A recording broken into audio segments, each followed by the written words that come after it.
Welcome to the 4th episode of Together We Deal. Who is Rachel and what is your story? Who is Rachel? My name is Rachel Pins. I was born Rachel Kenesha Gamble in Lamarck, Texas. Shout out. My story. Mother of 4 wonderful boys. I feel like my life started off like great. Like my granddad used to build my dollhouses, like building with his hands. Wow. So that's kind of like I think my vision of life was just having things custom made. They clothes was custom made. I had a custom made washer and dryer for my baby dolls. I remember in our home, we had a room full of toys. That's my first memory as a child. Yeah. And then it kind of started crumbling from there. My parents separated, molested, and then it kind of just kept going. And I think, but I want to say something real quick. I think all those things actually made me who I am. I think sometimes we go back and we look at our life and we're like, I'm this person, I'm mean, I'm this or I'm that because of all the things that happened.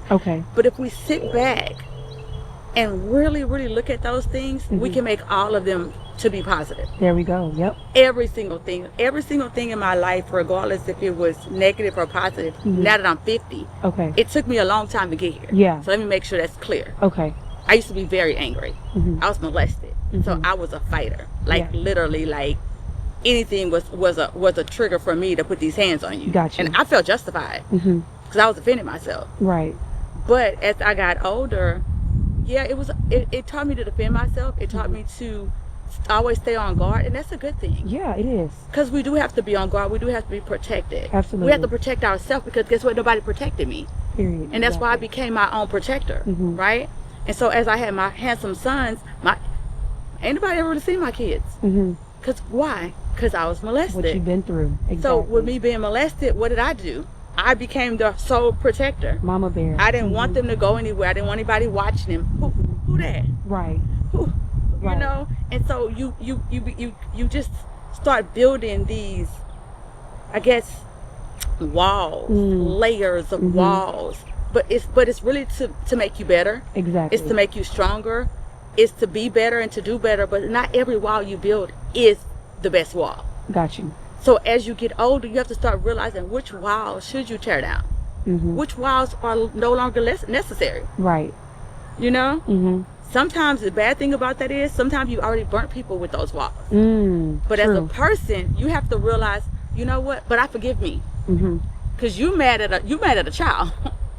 You're mad. Like I know people to this day who don't like me. But they don't like me from a child. You're upset with me from things from the past. Yes. And I told it I'm not. It's okay. But you have to understand I was a child then. Right. I'm an adult now. There you go. And I'm going to apologize to you as an adult now. But I'm only going to apologize to you one time. One time. That's it. All That's all it's it. Exactly. I love your story. Thank you for sharing that. What is something you would want to tell your future self? Something I want to tell my future self. Don't be so hard on myself. I beat myself up a lot. Yeah. When I started growing. When I started to grow is when I started beating up who I used to be.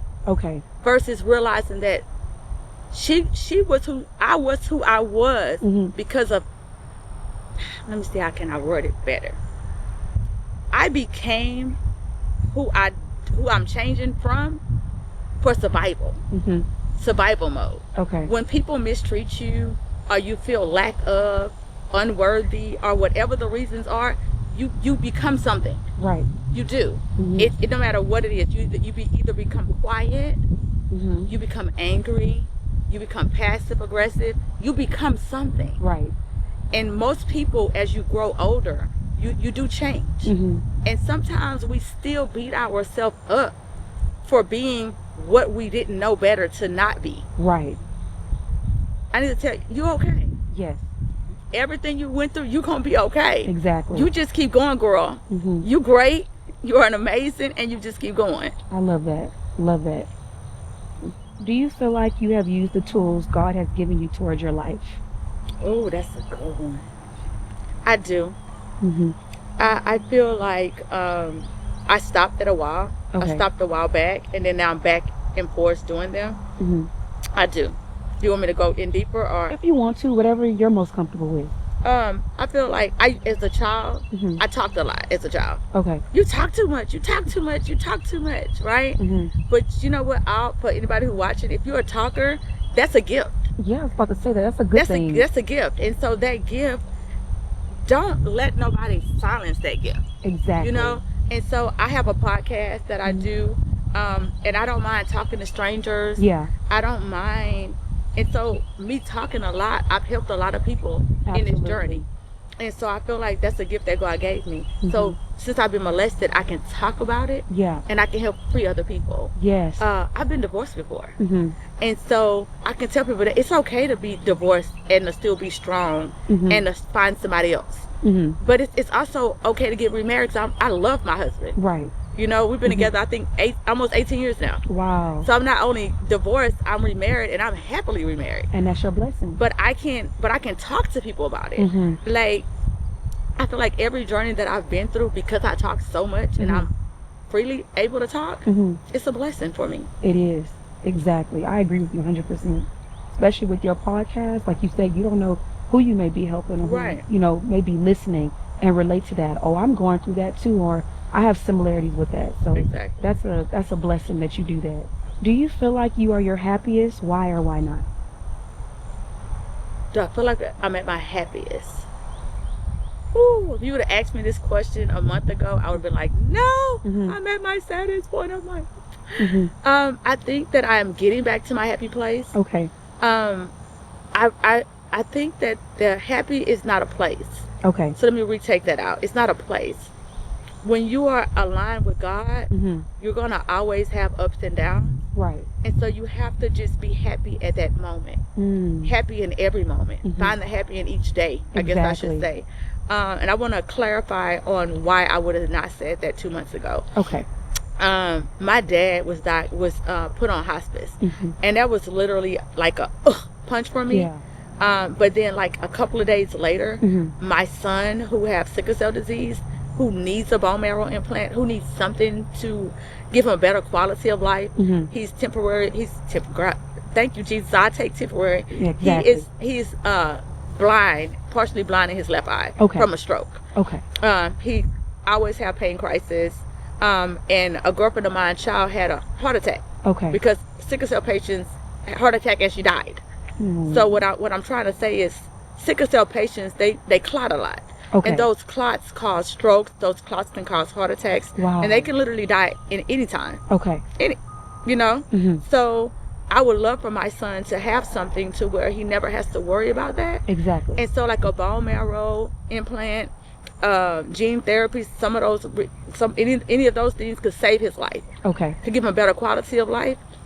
And that was snatched from him by the administration. Mm. They reduced, I think it was 57%. Oh my. They took out research for cancer patients. Mm-hmm. But that's not all that's aligned. Okay. That's in it. Mm-hmm. It's also different researches and different things that happen. And apparently bone therapy was one of them. Okay. And so the lady was like, we have no more funding coming in.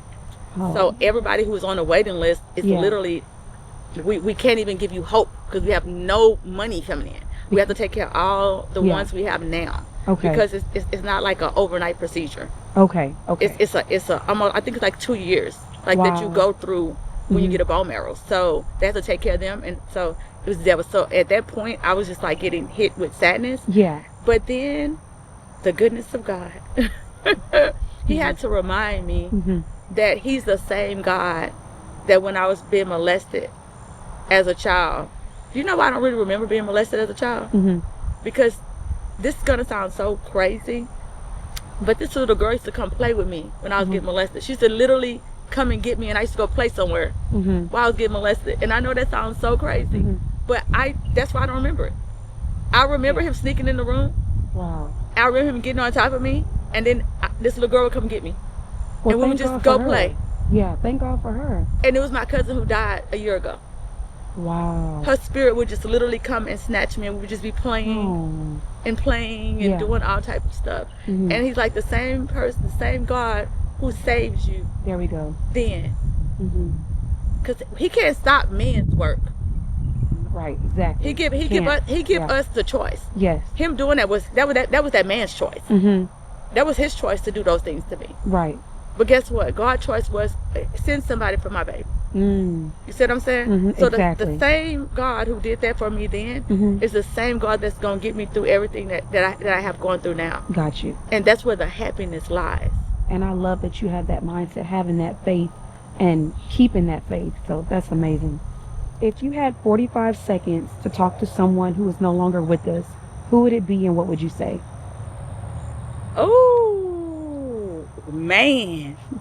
45 seconds and one person? If you want more than one, it could be more than one. 45 seconds. There's my Aunt Deidre. Okay. So between my Aunt Deidre and my granny, Mm-hmm. those would literally be the two that I would really want to have a discussion, a 45 minute. You said 45 seconds. Whatever, your 45 seconds, 2 minutes, whatever you want it to be. So with my Aunt Deidre, you see my tears tearing. Yeah, I do. I feel like my Aunt Deidre, I was like really not ready at all. Mm-hmm. I honestly took everything about her for granted. Mm-hmm. Oof. Girl, Take this your was time. this was right here. Take I your wasn't ready time. for this one. So my aunt was, I feel like, even though she wasn't the oldest, Mhm. she kind of like made everybody be together. Mm. Even when people argued, she'd be like, it's Christmas, we gonna be together. Okay. It's Thanksgiving, you gonna get over it, right? She was the glue. She was the glue. Even when you didn't feel like being glued together, she kind of glued it, put it together anyway. Mm-hmm. And I don't think I really valued that Yeah. until she's gone. Okay. Now that she's gone, I didn't even notice it until I think my baby boy, his girlfriend was like, "Y'all don't celebrate no holidays, huh?" Mm. And I was like, "Huh?" And she's like, "You don't do no holidays?" And I Mhm. was like, "Wow." Mm-hmm. Kind of like a step back moment. And I think I know now. I just shied away from holidays because Mhm. they was hers. Ah, okay. She was the holiday-er. Got you. She was the gatherer. Mm-hmm. That was her position. That was her job. Mm. And when she no longer had it, it just didn't feel like it was. I don't know. I don't even know the word for it right now. Mm-hmm. But I don't know. I just stayed away. I stayed busy. Got you. I stayed unavailable. Okay. I just ran away from all the holidays. Mm, You okay. doing something? Girl, no, I got this to do. You Mhm. doing this? I don't feel good. Yeah. You doing this? And I always made an excuse not to do, not to be a part of, not to come, not to Mhm. go. And it took my son's girlfriend to bring it up. Mhm. I think it was 2 years ago. And I told my husband, I go, Yeah. I gotta stop. I have grandkids now. Mm-hmm.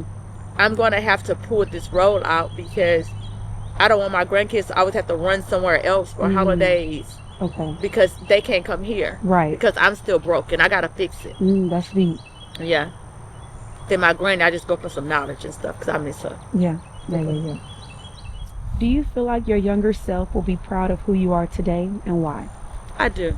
Mm-hmm. I do. Yeah. I feel like she would. Mm-hmm. There was a lot of dark. There was a time I wanted to kill myself. Mm-hmm. I was like, I just killed myself, and she'd be like, "We didn't do it, girl. We did it. Yeah. We made it. Mm-hmm. We made it through all the hard times. Yes. This is easy work now. Mm-hmm. This is easy work." Mm-hmm. What is your favorite memory? Oh, I got a lot. Mm-hmm. My favorite memory. You might have to put this one on pause. That's okay. But for some reason, like nothing is like literally popping out. I can go to, I guess, my son's heaven. Okay. Having my first child Mm-hmm. was literally like I think that's when my life literally changed. Yeah. I think that was like my first moment. Okay. Like before my son, I was just very, I told you I was angry. Yeah. I fought a lot. Yeah. Because I was a molested child, divorced home. Yeah. I watched my stepdad and my mom fight. Mm-hmm. So I was just this discombobulated, not really sure what I was doing with myself person. And then it's weird because then Tevin's dad literally cheated on me when I was pregnant. Well, Okay. hell, before then. So I can't even. I shouldn't even had no children. Even had a child. Let's even go there. But Yeah. so basically, having this little person who loves you, Yeah. unconditionally loves you, like there's no feeling like that. Yeah. He ain't gonna cheat on you. He ain't gonna leave you. He just love you. He holds you. He trusts you. Yeah. It's a great feeling. Yeah. It's the you know what, the greatest feeling when you have your first child. Not Yeah. saying Oh, yeah. the rest is great. Yeah, But with absolutely. that first love, Yeah. like, oh my God, this is what love feel like. Right. Right. Unconditional. There you go. Like you. Yeah. Oh yeah, it was great. Yeah. Yeah. I love it. I love it. Do you think your family dynamics has played a big part of who you are today? Yeah. Hmm. Yeah. I feel like sometimes we look at a 2-parent home and we try to make sure we carry it on. Or we look at a split parent home and we try to make sure we don't carry that on. Yeah. And I feel like that's what we was talking about earlier. Yeah. About the things that we like and we don't like, and make sure that we carry or not carry. Okay. I don't think we touched on this. I literally stayed in my first marriage because I was determined not to have a split home. To keep that household together. I was determined. Yeah. Yeah. At all costs. Like it wasn't gonna happen. Yeah. Now did he know at all costs? I'm not really sure. Okay. He knew at all costs. Yeah. But it was like, this is it. Like, this is it. It's me and you, boo, for life. Like, Right. this is us, right? And we would fight. And sometimes people be like, how do you just fight somebody? Well, you gotta realize I'm a fighter. Right. So I didn't want to fight him, but he hit me. I was pregnant. Wow. I was pregnant and he hit me, and I was like, why you hit me? He was like, he was drunk. He was talking mess, and this is a true story. It's on camera. The cops, I beat the hell out of him. Yeah. He hit me, and I guess he thought he could just hit me and just be cool with it. Right. That boy hit me. I looked in my face. Okay. I went in the kitchen, got a pot, and beat the hell out of him. And I called the cops. I'm like, I think he might be dead. He on the floor. Yeah. The cops got there, put me in handcuffs. And I was like, he hit me first, though. Right. Like, you don't just hit me. That's not what we're going to do. And you're pregnant. And I'm pregnant. Wow. So my Uncle Mike came and was like, what's your handcuffs for? Exactly. Why? Wrong person. And he was like, she called us and she knocked him out. Yeah. And it was like, yeah, but and so after the girls, they went to me out of handcuffs and whatever, and they was just like, and so I felt like, since I beat you up, you should not put your hands on me no more, right? Right. You should have learned your lesson. And so that's what I thought in my head. So we didn't fight for over a year. Okay. But then after a year, maybe so was up, he hit me again and we fought again. And then it just kept getting more and more frequent, more and more frequent fights. Yeah. And finally it was like, okay, you're gonna kill me one day. Well, let me be honest. I think was I asleep? I think I was asleep. Yeah, I was asleep. I don't know if it was not, I don't know if it was a nap or whatever. I was asleep, and then I seen these rose petals coming down. No, before I seen the rose petals, let me backtrack. I was so pretty. My hair was so pretty. I was like, girl, you cute. I was asleep. Yeah. I was like, okay, where we going, right? And then I seen these rose petals falling on me. I was like, what is going on? And then I see something wet. Like, I couldn't figure out what the wetness was. And then I see my babies, they're crying. And I'm like, what is going on? And then I realized they're at my funeral. Wow. My kids are literally, that was me. I was so beautiful just in my little casket. I didn't see the casket at the time. Okay. And the boys were throwing petals on my casket. Wow. And I heard this voice that said, this shall pass. Wow. Now that's deep. It was super deep. And I was like, I woke up like, what? Oh, I went and checked on my kids, and I was like, oh Yeah. my God, what is this dream? You know, it's when my kids finna die. Like, I didn't really understand the dream. And then I kept getting more dreams, and basically I put them together, and it was like, God was telling me, if you don't leave this marriage, he's going to kill you.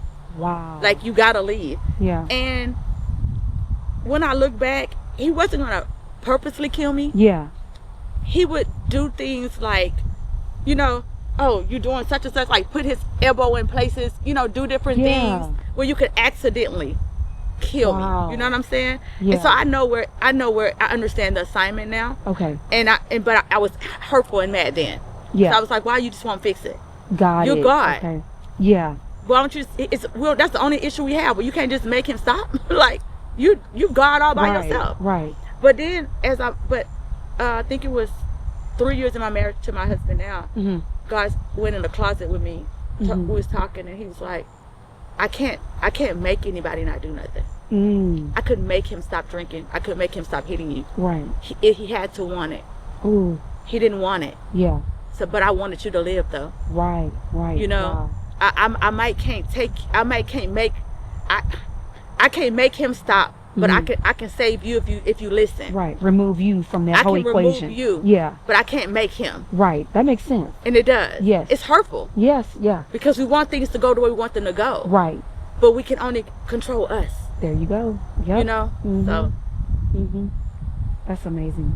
I'm loving your story because you are super strong, and hearing from where you've been and how it's cultivated you to who you are now, to this beautiful person.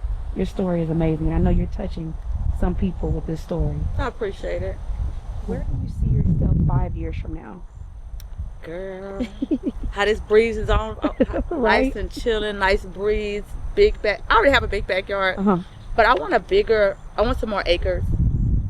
I see a few houses with an S on it. Okay. So my kids come down, they have their own home to be on. So I can have my house, and then they can have their house. Yeah, there you go. I am 51 now, and baby, every time my grandkids come, Jesus, I am the grandmother who pulls out all the tea. Yeah. When my grandkids come, I bought a pool. Yeah. It's like, I don't know, the little pool. It's like $16. Yeah, I know what you're talking And about. I have to throw all the balls in it when they come. Move the stuff in the living room. I just bought a sandbox. Yeah, I'm that grandma. Yeah. And so. And I'm sure they love it. They do. And the house, my kids were like, you didn't let us do that when we was kids, because. That's what everybody says. Exactly. I'm the grandma. Yeah. And so I want to have it to where my house stay clean. There you go. But when they come down, Yeah. they have their own, and then I have permanent things for the grandkids. Okay. So that I don't have to move. They can play and have a great time, and we just clean up, and it just be great. That's what I see myself. Hey, and what is your most proudest moment? I was talking to someone a couple of years ago, and I realized that none of my children had children in high school. And I know somebody like, oh my God, no, I had my son in the 12th grade. Okay. And so to me, I was very proud because people, they feel like a teenage parent's gonna have teenage parent children. That's what you do. Yeah. Generation from generation from generation from generation. Boom, let's scratch that off.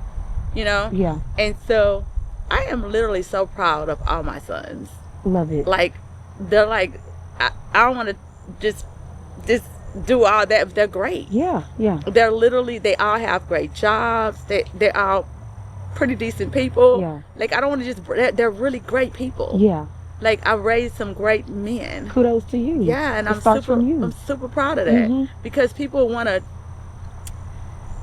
made me feel like I was less than. My kids would be less than because I had them, so young. Because of, we make a lot of mistakes. But I'm gonna have to toot my own horn. I did pretty good. As you should. I feel pretty good. I I don't have no minimum wage children.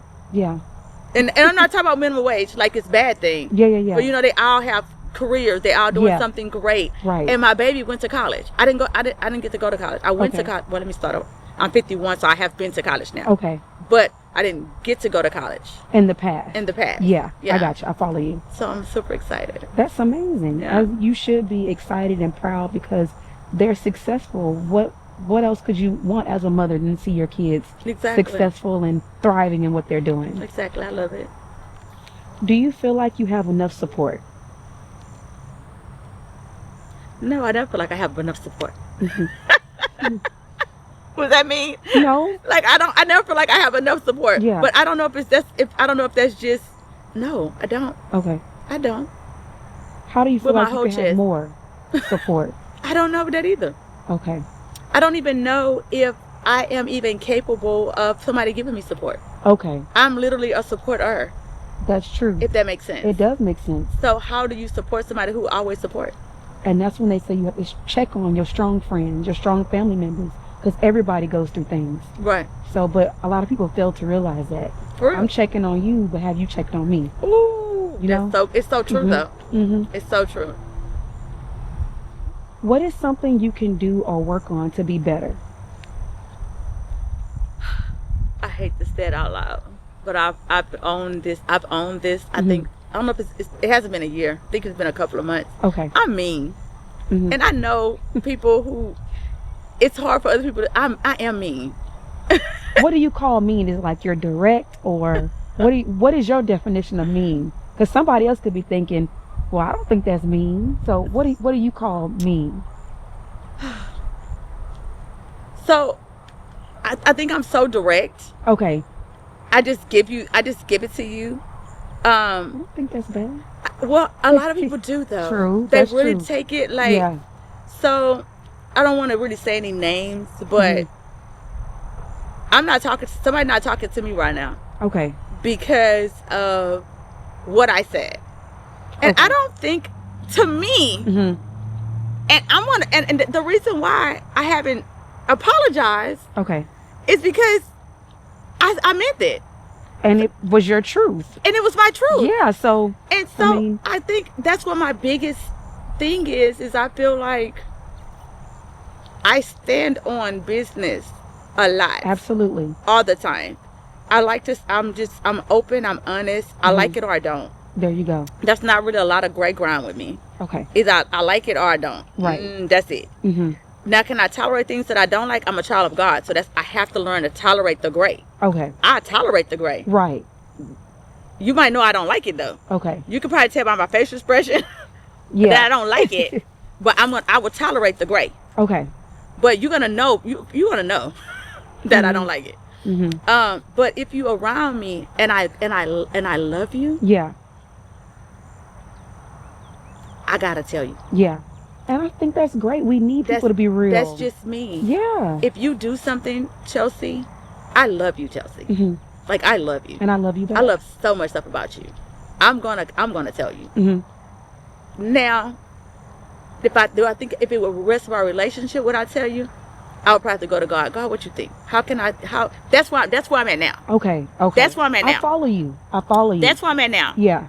The other ratio was like, I'm just gonna give her the tea. Girl, if you don't move this thing over here because that just don't look right there. That's bothering me. Yeah, right? yeah. And you'd be like, why she over here touching my stuff? Right? I got And I'd be you. like, girl, it's not that serious. Yeah. But to you it was because you took the time out and you thought about it. There you and that's go, where you yeah. wanted it. Mhm. Right? But to me, I'm like, you being too sensitive. Okay. But I think I'm a mother. I raised 4 sons. That toughness. Boom, that I punched. You Yeah. see what I'm saying? Yes, I Who do. I raised to be men. I do. So I think that's my level of treating people, kind of. Mm-hmm. But I can't treat everybody like that. Maybe it's, the saying they say it's not what you say, but how you say it. But how you say it. Maybe that will be, because I'm not saying you said anything wrong, but a lot of people can be a little bit sensitive. Like, if you tell me something, I'm going to be appreciative of it because you were real with me. You didn't beat around the bush. Right. You weren't fake about it. I want somebody to be direct with me like that instead of just, oh, I think you don't want to hear that. I would rather somebody be like you, be real, be true to yourself. But some people may not respect what you say, so it's kind of like a Right. toss-up. How do I navigate that? I think the thing that made me the maddest is that I feel like you should know that I said it from a loving place. Okay. And because I said it from a loving place, you should be like, dang, maybe you should rethink how you feel about it. Versus, but see, that's, once again, you can't tell people how to think. True. That's true. And so that's where I have to change myself. I follow you. I follow it. What is something people don't know about you? Heck, do I have any secrets? Let me see. I was married. I had a child in high school. I was married. I was divorced. I remarried. I think I already talked about that too. I wrote books Mm-hmm. when I was little, Yeah. like in high school. I wrote a whole series. What was it about? Love and Oh. triumph, and I had this little series going on. I loved it. Mhm. And I don't know, life got to life in, and Okay. I moved out, and I moved my dad, and I moved back home, and I moved back with my dad, I moved back with my mom, and then I moved out, and I don't know where those books ever went. Okay. And so when I got when I was about 20 something. I wrote my first book. Wow. And it was called Take Your Life Back. I love that. And I was so proud of that book because I felt like I left those books that I had written that never gave birth to. Okay. Yeah. I love that. That's like listening to your story and to hear the things you've overcome and how you've made something out of it is such a beautiful story. And how I remember you said something about like removing the generational curses so your family and your grandkids don't have to go through what you went through. And I love that. So just a beautiful story all around. I appreciate it. So before we end today, is there anything else that you want to add or anything you want to say before we end? If I was to leave one thing, I would just want to tell anybody who's watching that everything that you go through, I promise you, once you go through it, you need to use your voice as an advocate for somebody else. Yes. Because I hate to say it, me being molested, there's thousands more that's going through it. Right. So me talking about it is going to help the next person get through. Yes. Me being divorced, when I was going through my divorce, I do want to say one thing. Okay. I feel like people who stay in marriages who get abused, they get the most criticism. Yes, they do. So much criticism. Why would you stay? And I feel like if you are in a marriage and you're getting abused, don't let nobody make you feel bad about why you're staying. Exactly. Because you know why you're staying. If you get out of an abusive relationship, until you're comfortable with telling people, it's okay. Get out, and when you're comfortable, talk about it. Yes. I stand 10 toes down. I stayed in my marriage because guess what? I wanted my children to be in a healthy marriage, not realizing that they wasn't. Right. Arguing, screaming, and fighting is not healthy. Right. You know? But to me, they wasn't being molested. What are you equaling it to? Right. Does that make sense? It does make sense. So I was equaling it to being molested. Okay. So to me, that was a balance. Yes. So the only thing I want to just tell people is whatever your ouch is, whatever you go through, if you just, once you don't even have to wholly heal, all the way heal. Once you get over it, I promise you, if you talk to somebody else, you can save somebody else. Exactly. You can save somebody else's life just by talking about it. Yes, you can. Absolutely. Absolutely. Well, thank you so much for coming, and your bravery has been amazing to me. I appreciate you. And I know others watching this is going to appreciate your story as well. So thank you. I appreciate it. Yes, ma'am.